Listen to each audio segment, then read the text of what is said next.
Croeso i chi gyd yma heddiw wedyn. Beth yw'n mynd i wneud gyda chi yw edrych ar pŵer eiliadau. So syniad rwy wedi edrych arno a datblygu wedyn. Un o'r pobl gyda'r cwricwlwm newydd, ni wedi edrych ar y cwricwlwm newydd wedyn, ac yn aml iawn ni'n clywed am Grym Donaldson, ond un o'r gwir pobl tu ôl i'r cwricwlwm yw'r dyn yma, dyn enw Mark Priestley wedyn. A mae Mark Priestley wedi gwneud llawer o waith gyda ni wrth datblygu'n cwricwlwm ni. A un o'r pethau mae fe'n nodi am y cwricwlwm newydd, mae'n credu bod y cwricwlwm newydd yn rhywbeth positif iawn, ond mae'n edrych ar y syniad yma o autonomy, sef y ryddid i wneud pethau'n wahanol mewn addysg. A dyna un o'r pethau mae'r cwricwlwm newydd yn cynnig ni, sef yr ymreolaeth yma, yr autonomy yma, i ni gydio yn yr autonomy a datblygu meddylfryd newydd efallai mewn addysg. A dyma un o'r problemau mae fe'n gweld gyda hwn yw, i mi, y broblem fwyaf yw ymreolaeth athrawon. Os yw aderyn wedi bod mewn cawell ers 20 mlynedd, nid yw'n syndod os agorwch y cawell, efallai na fydd yn ddod allan. A mae hwnna yn, i fi yn bersonol wedyn, mae rhaid i ni newid y meddylfryd, mae rhaid i ni edrych yn ffordd gwahanol ar y pethau ni'n neud gyda'n disgyblion ni, yn ein ysgolion ni. A mae'n dod nôl wedyn, a fi wedi sôn am y dyn yma, fi wastad yn sôn am y dyn yma, achos fi'n credu mae'r hyn sydd gyda fe wedi yn anhygoel wedyn. Ni'n goffod edrych yn ôl ar pam. Pam i ni'n gwneud pethau. A mae'r syniad yna yn wirioneddol yn bwysig. Mae rhaid ni esbonio i'r disgyblion pam ni'n gwneud pethau mewn gwirionedd. A mae dasg gyda fi, chi reit ar y cychwyn wedyn, a gofyn y cwestiwn syml, pam o'ch chi wedi dod yn athro neu athrawes? Os ych chi'n meddwl yn ddwys wedyn, a nodi falle un neu ddau pwynt lawr, really gyflym, cyn y cyfnod, cyn bod pethau fel data, estyn, tygau, cwricwlwm newydd, protocolau Covid a popeth arall sydd bod yn real boen ar ein ysgwyddau ni fel proffesiwn dros y blynyddoedd diwethaf wedyn. Cyn y cyfnod yna, pam mewn gwirionedd y daeth o'ch chi wedi dod yn wreiddiol yn athro neu athrawes. So jyst nodwch hwnna lawr. A fi'n credu mae hwn yn bwysig a bod chi'n cadw hwnna mewn cof. A mae'n mynd nôl, rili, i mi'n bersonol, roedd 2021, a fi'n falch dy 2022, yn gyfnod anhapus iawn mewn gwirionedd. Golles i'n nhad yn nghyfraith, mewn llai na 4 mis mewn gwirionedd. Roedd y 2 ddynion yma wedi cael effaith enfawr ar yn fywyd i'n bersonol wedyn. Roedd yn dad yn enghraifft yn gyfrifydd, yn accountant, a elfed wedyn, tan nghyfraith wedyn, yn athro. A un o'r pethau wedi taddu fi oedd angladdau'r ddoi a'r hyn digwyddodd ar ôl hynny wedyn. Roedd dad wedyn yn dyn mawr tu fewn i'r gymdeithas. Roedd e'n gadeirydd yn neuadd y pentref, yn trysorydd y capel, yn ysgrifennydd y clwb rygbi, a roedd e wir yn ddyn y gymuned mewn gwirionedd. A oedd e'n anhygoel yn ei angladd wedyn, ar y diwrnod yr angladd, o'n i'n ganol y clo mawr, oedd e'n chwefror yn hynny o beth. A beth digwyddodd oedd y car trwy'r pentref a daeth y pentref mas, a hwnna wastad yn atgof agos iawn i'n nghalon ni bod y pentref wedi dod mas i weid bod nhw ddim yn gallu mynd i'r angladd. Ar gyfer elfed wedyn, oedd ychydig yn wahanol. Oedd wedi symud lawr i fyw yn agos yn ni, so oedd wedi symud i ffwrdd o'i le unedigol a le wedi treulio'r anhelaeth ei fywyd sef Aberdâr wedyn. Ond gyda elfed, un o'r pethau digwyddodd gyda elfed oedd y ffaith o'n i wedi derbyn nifer fawr o lythyrau. Nifer fawr o lythyrau oedd wrth cyn disgyblion, dros 10 mewn gwirionedd, cyn disgybl, yn adrodd yr hanes sut oedd elfed wedi cael dylanwad cymaint ar ei bywydau nhw. Oedd un yn aros mas yn y cof wedyn, oedd rhyw proffesor o Cymraeg yn Rhydychen. A oedd e'n adrodd yr hanes, a oedd e'n dadlau bod e byth wedi bod ble mae fe heddi wedyn, yn darlithio yn Mhrifysgol yn Rhydychen, ond i bai am y gwaith roedd elfed wedi gwneud gyda fe. A yn ogystal â hynny, cafod ni nifer o lythyrau eraill yn adrodd y gwmws yr un faint. Ni wastad yn cofio'r athro neu'r athrawes cafod dylanwad enfawr yn ein bywydau ni. A dyna efallai yw'r wai, fi'n mynd nôl i'r pam bod ni'n dysgu, a dylen ni byth anghofio hynny, ni'n cael dylanwad aruthrol ar bywydau pobl. Ni wastad yn cofio'r athro neu'r athrawes arbennig hynny. A wrth i ni ddysgu, dylen ni byth anghofio hynny, a dylen ni cadw hwnna yn flaenllaw yn ein meddyliau ni. Oherwydd y dad yr enghraifft yn gyfrifydd, ond roedd dad byth wedi derbyn y llythyrau fel wnaeth elfed. A dyna i fi mewn gwirionedd y pŵer sydd gyda ni fel athrawon. So sy'n ni mlaen wedyn i edrych ar y syniad yma o pŵer eiliadau wedyn. Mae'n deillio rili mewn gwirionedd o lyfr yn ei darllen.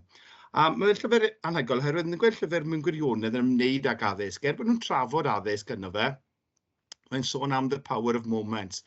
A dyma beth y Chip a Dan Heath yn dweud yn y llyfr yma. Mae gan pob un ohonom eiliadau diffiniol yn ein bywydau, profiadau ystyrlon sy'n sefyll allan yn ein cof. Ni gyd gyda'r profiadau yma, a ni gyd yn cofio nôl i'r eiliadau anhygoel yma yn ein bywydau ni. Mae llawer yn nhw'n perthyn i siawns, cyfarfod â rhywun sy'n dod yn gariad gydol oes, colled sy'n amharu ar sicrwydd ei bywyd, sylweddoli i chi ddim eisiau treulio un diwrnod arall yn eich swydd chi. Profiadau sy'n newid ein bywydau ni. A pe bai fi wedi wneud hwn yn yr ysgol yn hytrach na wneud e trwy sgrin, byddwn ni wedi gofyn i chi'n feddwl am eiliad sydd wedi cael effaith dofn ar eich bywyd a rhannoch chi gyda'r person drws nesaf. Yn anffodus ni'n wneud e trwy sgrin. A fi trwy hwn yn gyfle. Ond meddyliwch am eiliad, meddyliwch am moment yn y bywyd chi sydd wedi cael dylanwad aruthrol arnoch chi yn hynny o beth. A mae Chip a Dan Heath yn gofyn y cwestiwn, ond oes angen i ni aros i'r eiliadau diffiniol yma i ddigwydd? Os eisiau ni aros i hynny ddigwydd? A maen nhw yn cynnig yr ateb. Maen nhw'n gweud mae eiliadau diffiniol yn siapio'n bywydau, ond does dim angen i ni aros iddynt ddigwydd. Gallwn ni awduro eiliad, dylid annog athrawon i gynllunio gwersi y mae myfyrwyr yn meddwl amdanynt mewn blynyddoedd i ddod. O hwnna'n syniad anhygoel mewn gwirionedd. Meddyliwch am gwersi chi wedi dysgu. Ydych chi wedi dysgu rhyw fath o wers le byddai disgyblion yn trafod mewn misoedd neu blynyddoedd i ddod? Ysgwn ni.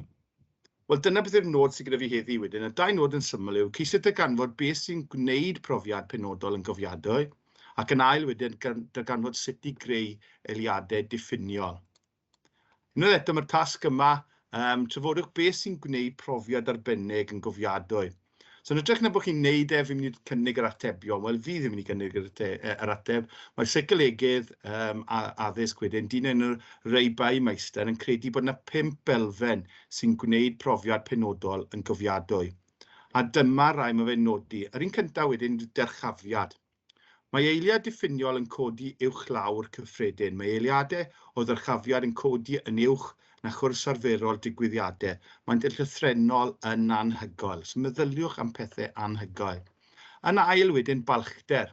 Mae eiliadau diffiniol yn ein dal ni ar ein gorau. Eiliadau o gyflawniad neu eiliadau o ddewrder. Enghraifft llwyddiant rhaglen Couch to 5K. Oherwydd ei fod yn cynnwys eiliadau carreg filltir. So chi'n dychmygu'r Couch to 5K yn gyson mae eiliadau o falchder, y ffaith bod chi'n rhedeg 1 kilometr enghraifft, ac mae'n adeiladu hwn i fyny. A trwy'r balchder yma wedyn, y ffaith bod chi'n gwneud a chi'n cario ymlaen ar y Couch to 5K, yn sicr wedyn yn arwain at y llwyddiant anhygoel yma sy'n dod, yn sicr yn sgil y clo efallai. Mae'n rhoi mewn welediad yn ogystal. Mae eiliadau diffiniol yn ailweirio ein ddealltwriaeth ohonom ni ein hunain neu o'r byd. Enghraifft, dyma person rydw i'n mynd i'w briodi, neu mae cwricwlwm newydd i Gymru yn ein herio i newid ein harddull addysgu. Wel, dyna beth fi'n gweud o leiaf. Ar un olaf wedyn cysylltiad. Mae eiliadau diffiniol yn aml iawn yn digwyddiadau cymdeithasol fel priodasau graddio, bedyddiau a gwyliau enghraifft. Bydd yw'r cysylltiad sy'n rhyngddo'r rhain i gyd. Ac yn aml iawn, wel, bron beth rili mewn gwirionedd, fi'n gweud falle bod y Saesneg yn llawer gwell na'r Gymraeg yn yr ystyr yma.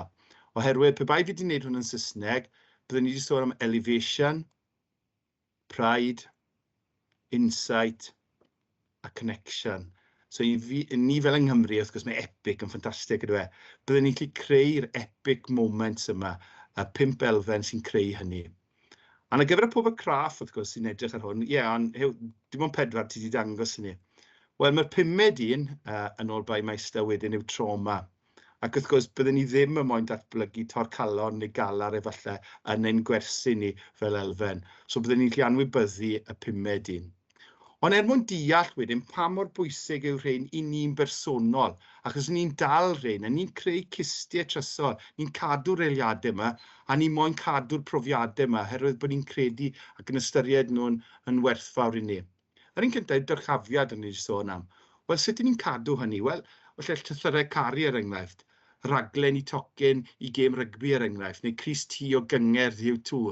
A mi'n gyda fi dal lan llofft sydd dros 20+ o flynyddoedd o hyd. Ond mi'n cadw'r Crys T yna, yn ffodus mae ddim yn ffit o rhagor, ond ni'n cadw fe oherwydd mae'n cadw ni i gofio am y profiad o fod yn yr eiliad hynny.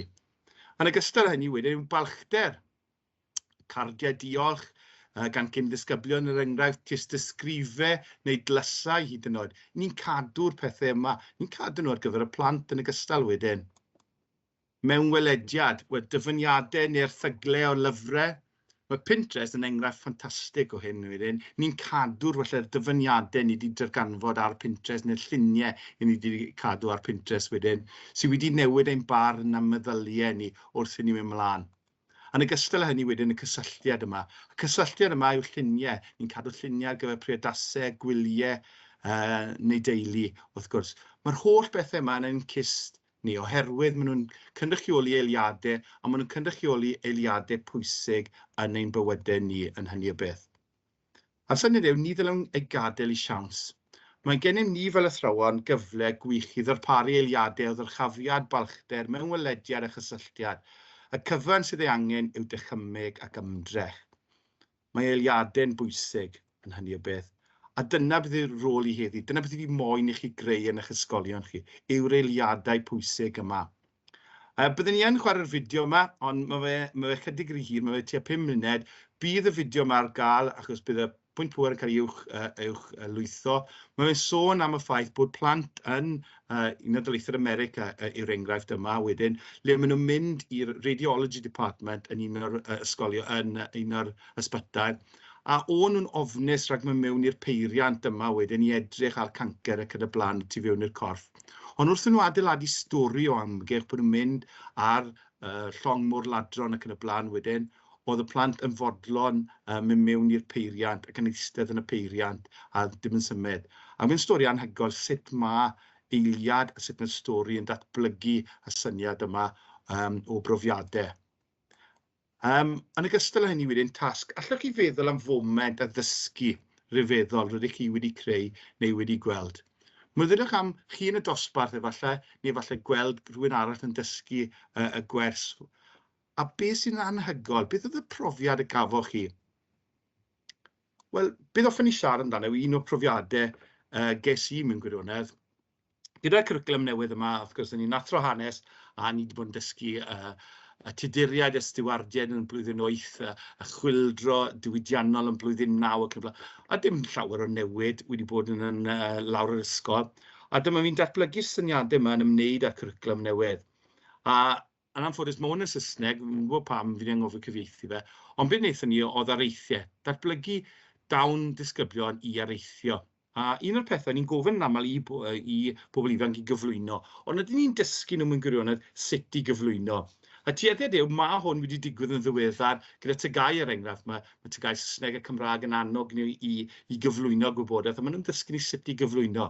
Wel, y cwestiwn mawr yw pam ni'n neud hwnna yn blwyddyn 10 neu 11? Na dylsen ni'n neud y lawr yr ysgol. Dyna beth nes I, oherwydd ni byth wedi neud yr blaen wedyn ar gyfer cyflwyno gwybodaeth. A trwy'r camau yma wedyn, ar y cyntaf nhw'n sgwennu 500 eiriau, ddyn nhw mlaen wedyn i mireinio'r yn y wers nesaf wedyn mireinio'r trafodaeth ac yn y blaen. Ddyn nhw mlaen wedyn i edrych falle ar enghraifft o araith Martin Luther King a sut oedd e'n defnyddio dulliau gwahanol ac yn gofyn I nhw fabwysiadu'r dulliau. Ac yn olaf wedyn ni'n edrych ar sut oedd pobl yn cyflwyno a nhw'n dadansoddi wedyn sut oedd rhai pobl enwog yn cyflwyno I areithiau. Fel ni'n gweud, oedd nhw'n gyfres o wersi yn adeiladu fyny wedyn i'r cyflwyniad yn y pen draw.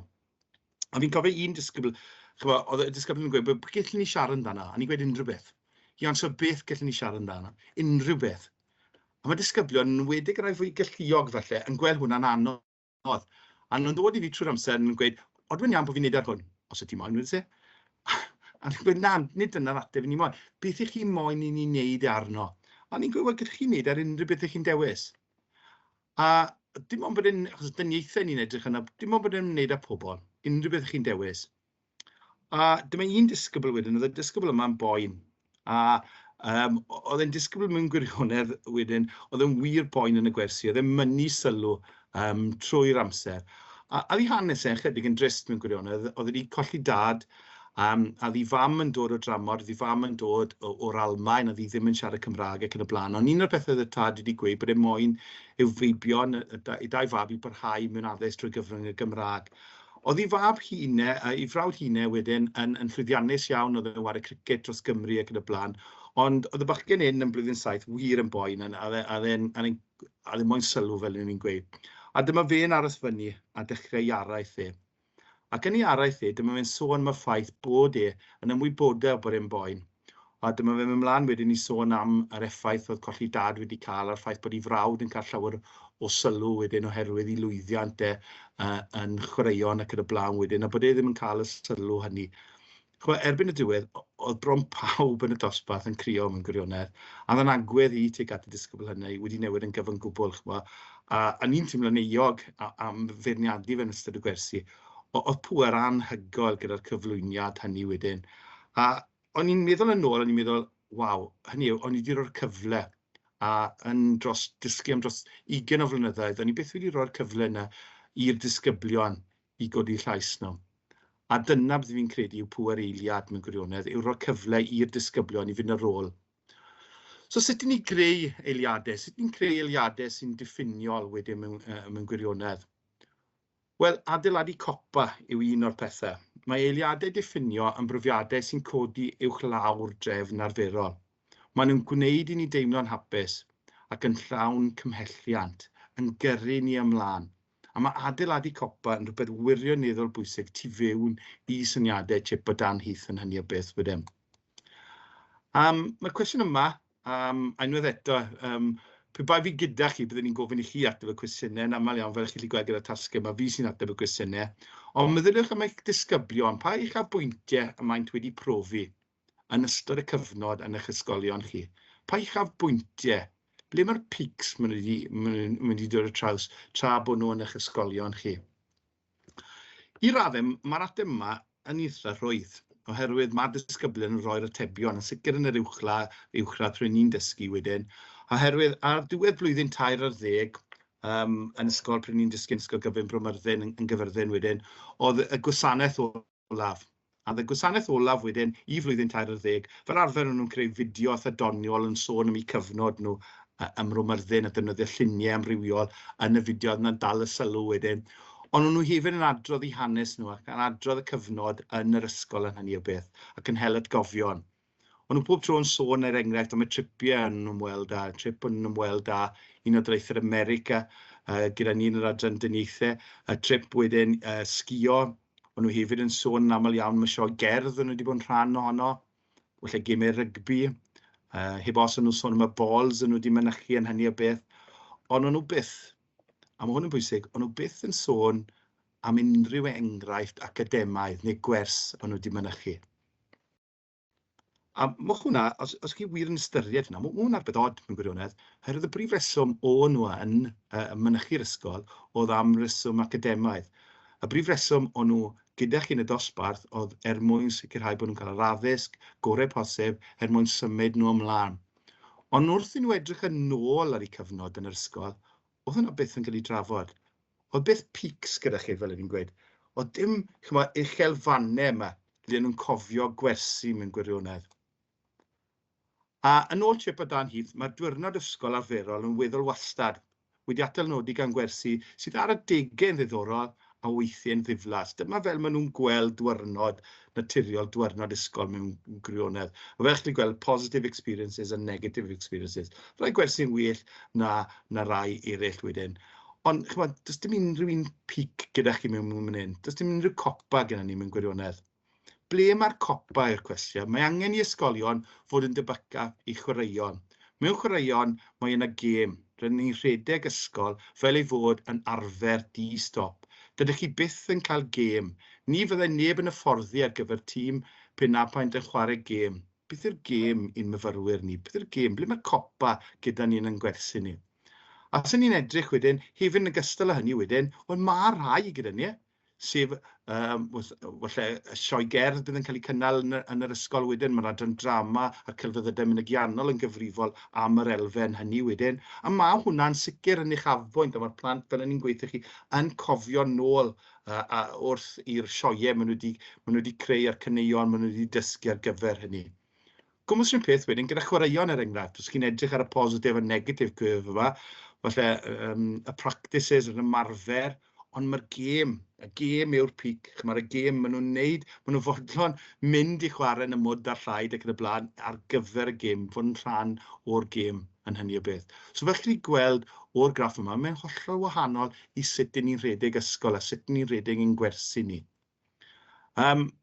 Thinking long term, unwaith eto, fi'n flin am ddim cyfieithu hwn. Thinking long term, how important are peaks? Pa mor bwysig yw'r uchelfannau yma mewn gwirionedd? Wel, maen nhw, a maen nhw'n tu hwnt o bwysig. Wel, sut gallwn ni bwysleisio hynny gyda chi? Sut ydych chi'n dangos pa mor bwysig yn nhw? Wel, dychmygwch bod chi wedi mynd i Walt Disney World, right? Bod chi'n mynd i Disneyland Paris neu Orlando ar enghraifft. Wel, meddylwch am y diwrnod ych chi'n treulio yn y parcs yma. Right? A diwrnod chi, yn aml iawn yn ystod y diwrnod, mae'n llawn rwystredigaeth, mae'n llawn o bethau negyddol mewn gwirionedd. Mae'r torfeydd fel arfer yn fawr, mae'r cywiau yn erchill, mae prisiau bwyd a mae prisiau unrhyw beth y tu fewn y parc yma yn tu hwnt o uchel. Ond os ydych chi feddwl nôl ar y cyfnod ar y diwrnod chi wedi treulio yn un o'r parciau yma, chi ddim yn cofio dim byd o'r pethau yma, chi'n cofio y peaks ar uchelfannau mewn gwirionedd. Chi'n cofio ar enghraifft mynd ar Big Thunder Mountain, chi'n cofio mynd ar y Tower of Terror, chi'n cofio falle cyfarfod Mickey a Donald a'r lluniau chi wedi tynnu. Mae'r popeth negyddol yn cael ei anghofio. A dyna mewn gwirionedd pa mor bwysig mewn gwirionedd, oherwydd wrth chi edrych nôl ar y cyfnod ysgol chi, ar eich gwersi chi yn yr ysgol, chi'n cofio'r peaks, a mae'n allweddol bwysig wedyn bod ni'n adeiladu'r uchelfannau hynny yn hynny o beth wedyn. Fi wedi rhoi'r pwynt pŵer anghywir fewn. Fi wedi gweld bod fi wedi rhoi'r pwynt pŵer anghywir mewn mynd. So fi yn flin. Tri ffordd o adeiladu'r peaks yma. So os ni'n edrych ar y tair ffordd o adeiladu'r peaks yma, yr un cyntaf wedyn, rhoi hwb i'r synhwyrau, i codi fyny'r sŵn yn hynny o beth. Fel mae fe'n gweud yn datgan yn glir mynd, turn up the volume on reality. Mae gan priodasau enghraifft, blodau, bwyd, cerddoriaeth a dawnsio. Chymod, ni'n troi lan. Gwmys rhywun peth wedyn gyda dillad. Ni'n newid yn dillad ar gyfer ffrogiau priodas, crysau Cymraeg yn ystod gemau rhyngwladol. Chymod, ni'n mynd a ni'n newid yn gwisg ni. Seremonïau graddio ar enghraifft, ni'n gwisgo'r cap yn gawn ac yn y blaen yn sgil hynny wedyn.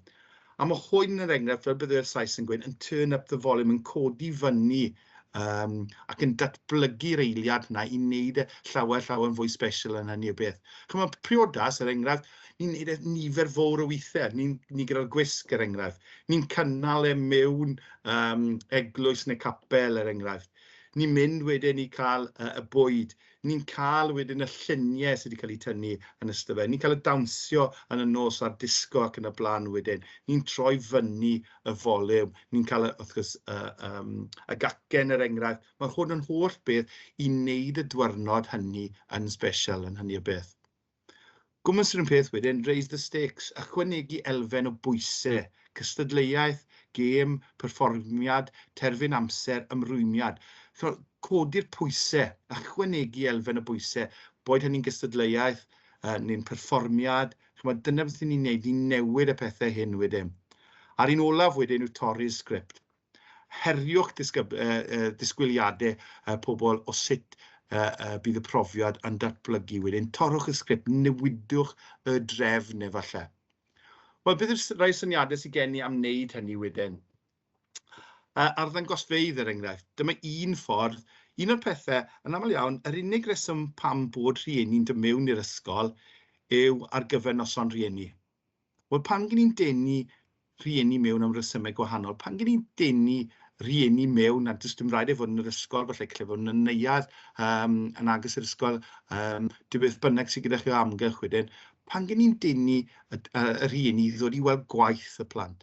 A bod ni'n creu hwn fel arddangosfa gwyddoniaeth er enghraifft sydd gyda chi fan hyn wedyn, gallen ni'n neud yn y dynieithau, yn gwmws rhywun peth am enghraifft o hanes er enghraifft, sef maen nhw wedi creu Castell Tom yn y Beili, a dillo ymosod ar y castell hynny wedyn. Mae angen ni ddatblygu'r elfen yma llawer yn fwy, adeiladu lan i uchafbwynt. Gwmws yr un peth wedyn, dyma un elfen fi'n teimlo sy'n wirioneddol yn bwysig wedyn, yw Wikipedia. A dyma'r cyfle le mae'r plant yn gallu arddangos eu gwaith, nid yn unig ar lefel ysgol neu lleol, ond ar lefel cenedlaethol byd eang. Mae Wikipedia Cymraeg, does bron dim mewn na. Does bron dim, chi unrhyw beth a darganfod pethau, ti fewn i'r Wikipedia, a chi'n edrych ar, chi'n gwasgu'r bwtwm Cymraeg, a yn aml iawn brawddeg neu rhywbeth gewch chi. Mae haw gyda ni fel ysgolion, fel disgyblion, i datblygu wybodaeth. Gallai fod hwnna bod yna unrhyw beth dan hael, boed yn hanes lleol, y cymunedau lleol, chi enwau llefydd ac yn y blaen wedyn, neu ar unrhyw faes, gwyddoniaeth ac yn y blaen wedyn, bod chi'n creu erthyglau a bod y plant wedyn yn uwchlwytho hynny fyny a rhoi nhw ar Wikipedia i ddangos y byd y gwaith sydd wedi cael ei creu gan eich ysgolion chi. Mae Wikipedia yn annog hyn i ddigwydd gyda llaw. Maen nhw'n creu ysgolion Wikipedia. A mae unigolyn yn Llyfrgell Genedlaethol sy'n gyfrifol am Wikipedia ac yn annog athrawon ac ysgolion i gynnwys mwy. Ac yn sicr yn y Gymraeg, cant a mil o bethau gallwch chi ychwanegu mewn yn hynny o beth wedyn. Un elfen arall gallwch chi wneud i troi fyny'r sŵn yma yw'r syniad o, fi wedi cael Unol Daleithiau America, yw'r Trial of Human Nature. Os ydych chi'n meddwl, mewn pob cymuned mae llys gyda ni. A mae'r llys yna'n aml yn ystod falle unwaith yr wythnos. Am weddill yr amser, mae fe'n wag. Pan gen i'n mynd â disgyblion mewn i'r llys yma? Pan gen i'n cynnal achos llys yn y llys mewn gwirionedd? Dyma'r plant, y disgyblion wedi paratoi o flaen llaw yr achos llys.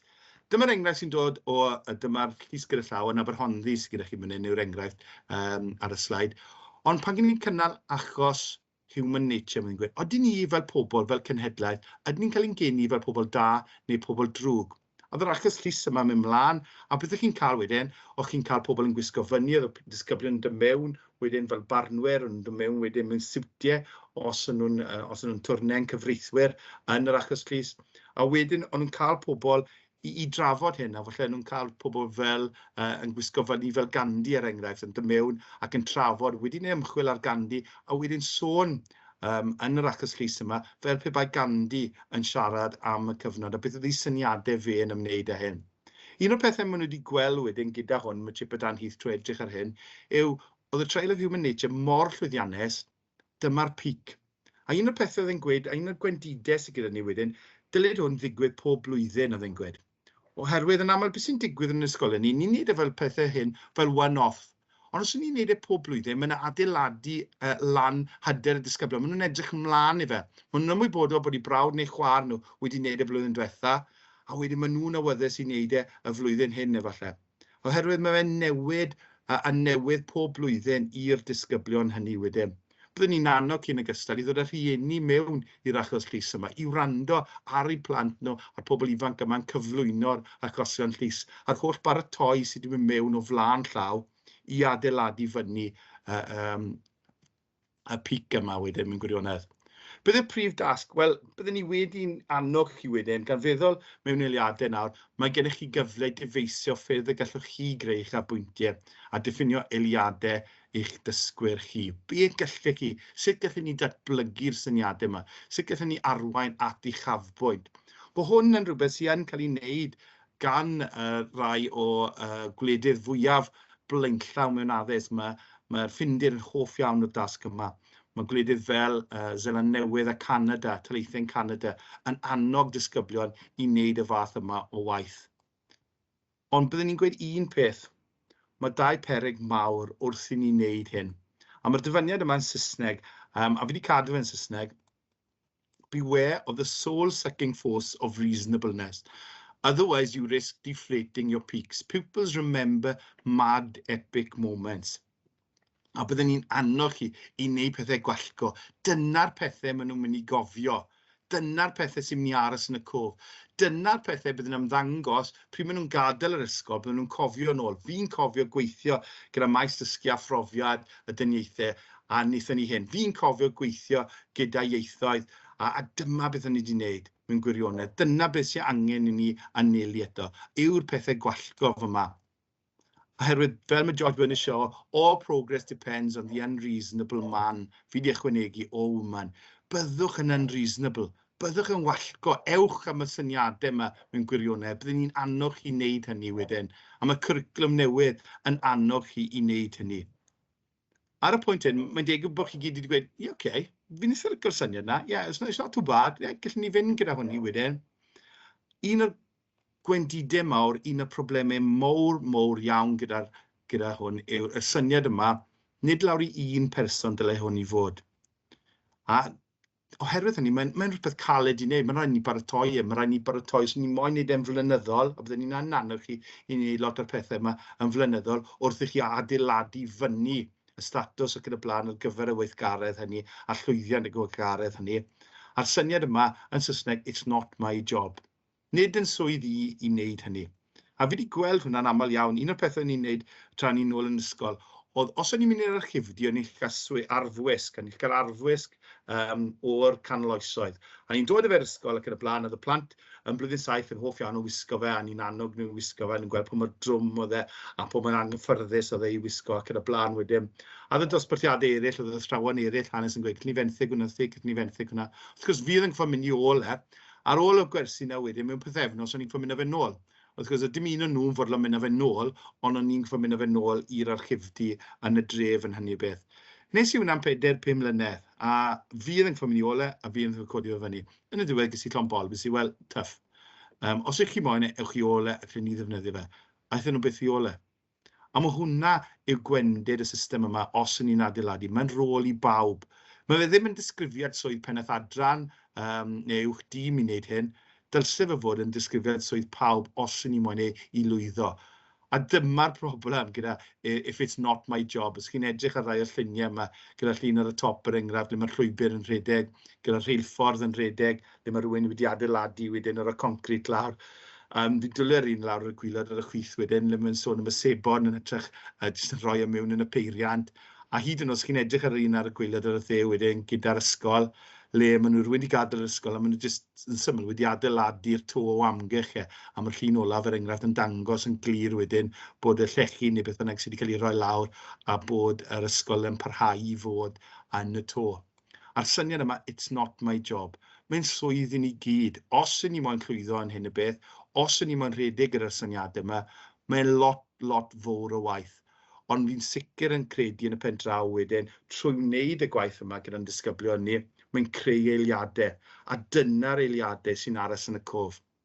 A fel o'n i'n gweud yn cynharach, un o'r pethau ni wedi wneud tra'n dysgu wedyn, oedd y taith Unol Daleithiau'r America. Fi oedd yn gyfrifol am drefnu'r taith yn flynyddol. Ac roedd y taith yn uchafbwynt mawr i flwyddyn 11 yn yr ysgol. A pob blwyddyn wedyn o'n i'n mynd â disgyblion. Erbyn y diwedd, o'n i'n mynd â dros 100, fi credu'r rhif fwyaf o'n i wedi mynd â 140 o ddisgyblion o blwyddyn 11. Un flwyddyn, cofiwch chi, allan un o Daleithiau'r America. Dyma'r trip. Ar y cychwyn, o'n i'n amau y trip, achos o'n i'n ddim yn siwr os o'n i'n redeg oherwydd oedd e mor ddrud i fynd â disgyblion allan un o Daleithiau'r America. O'n i'n paratoi nhw o blwyddyn 7 mlaen taw hwn oedd y trip. A fi'n cofio rhiant yn dod i fi yn ystod y trip cyntaf, troi ac yn gweithio fi. Fi mor falch bod yn fab i wedi cael y cyfle i fynd un o Daleithiau'r America. Bydden ni fel teulu ddim yn cyfforddio hynny, ond ni moyn i fe fynd. A mewn flwyddyn neu ddau wedyn bydd i chwal yn cael yr un cyfle i fynd allan un o Daleithiau'r America. A newidiodd yn far ni dros nos yn hynny o beth. Os ydych chi'n edrych ar y dde wedyn, mae menyw yn y porcyn yn y noeth gyda chi. Hwna yw American Eagle, Shop American Eagle. A mae hwnna'n newid yn gyson.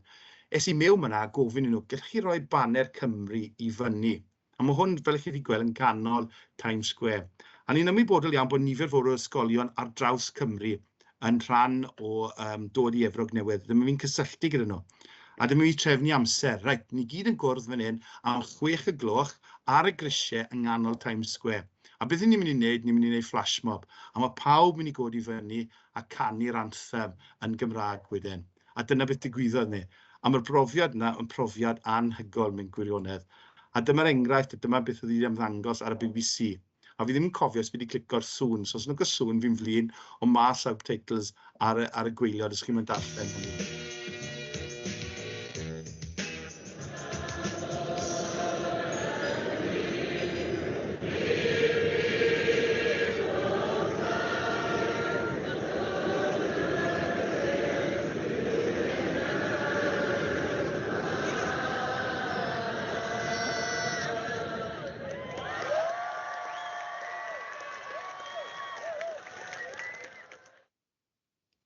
A falle dyna'r her I fi'n gosod I chi heddi, yw beat that sort of thing.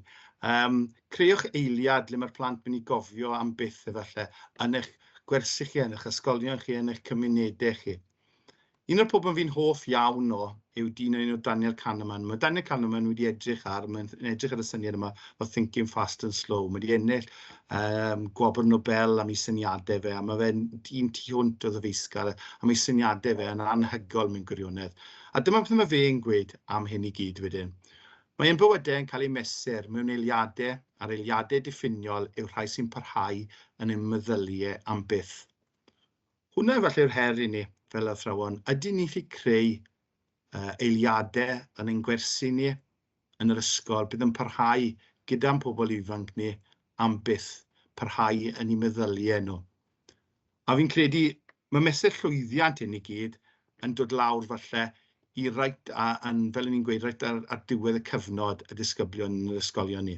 So pryd maen nhw'n cynnal I gwasanaeth olaf nhw, odyn nhw'n sôn dim ond am y tripio Unol Daleithiau America, neu odyn nhw'n